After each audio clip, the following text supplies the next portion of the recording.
You love your wife, Yes. right? Prove it.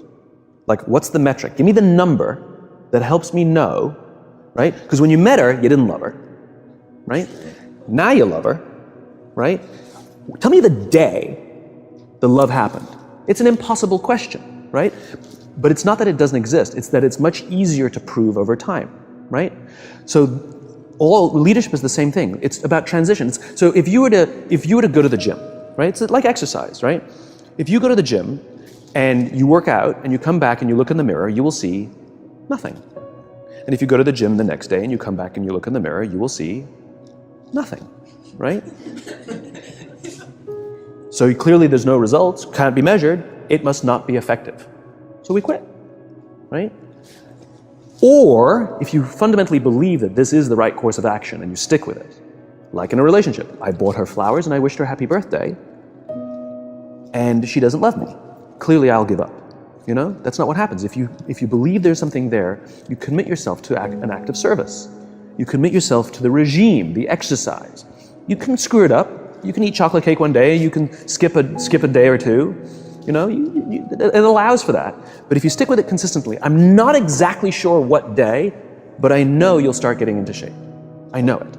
And the same with the relationship. It's not about the events. It's not about intensity. It's about consistency, right? You go to the dentist twice a year, your teeth will fall out. You have to brush your teeth every day for 2 minutes. What does brushing your teeth twice a day for 2 minutes do? Nothing. Unless you do it every day, twice a day for 2 minutes, right? It's the consistency. Going to the gym for 9 hours does not get you into shape. Working out every day for 20 minutes gets you into shape. So the problem is we treat leadership with intensity. We have a 2-day offsite, we invite a bunch of speakers, we give everybody a certificate, you're a leader, right? Those things are like going to the dentist. They're very important, they're good for reminding us or getting us back on track, learning new lessons, but it's the daily practice of all the monotonous, little, boring things like brushing your teeth that matter the most. She didn't fall in love with you because you remembered her birthday and bought her flowers on Valentine's Day. She fell in love with you because when you woke up in the morning, you said good morning to her before you checked your phone. She fell in love with you because when you went to the fridge to get yourself a drink, you got her one without even asking. She fell in love with you because when you had an amazing day at work and she came home and she had a terrible day at work, you didn't say, yeah, but let me tell you about my day. You sat and listened to her awful day and you didn't say a thing about your amazing day. This is why she fell in love with you. I can't tell you exactly what day, and it was no particular thing you did. It was the accumulation of all of those little things that she woke up one day and as if she pressed a button, she goes, I love him, right? Leadership is exactly the same. There's no event. There's no thing I can tell you you have to do that your people will trust you. It just doesn't work that way. It's an accumulation of lots and lots of little things that anyone by themselves is innocuous and useless. Literally, pointless by themselves. People will look at little things that are good leadership practices and say, that won't work, and you're absolutely right. But if you do it consistently, and you do it in combination with lots of other little things, like saying good morning to someone, that looking them in the eye. My friend George, who's a 3-star general in the Marine Corps, he says his test for leadership, and I love this, he goes, his test for a good leader is if you ask somebody how their day is going, you actually care about the answer. Right? The number of times we're walking to a meeting, we're rushing, we go, how are you? Not good, I got to get to you later, I'm late for a meeting. Right. If you ask the question, you were standing there and you were listening to the answer. It's those little innocuous things that you do over and over and over and over that people will say, I love my job. Not I like my job.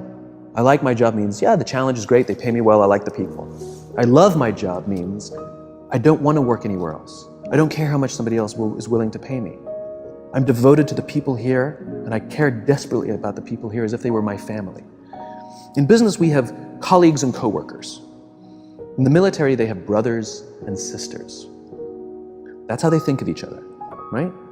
If you really have a strong corporate culture, the people will think of each other like brothers and sisters. It's like a family, right? No, brothers and sisters.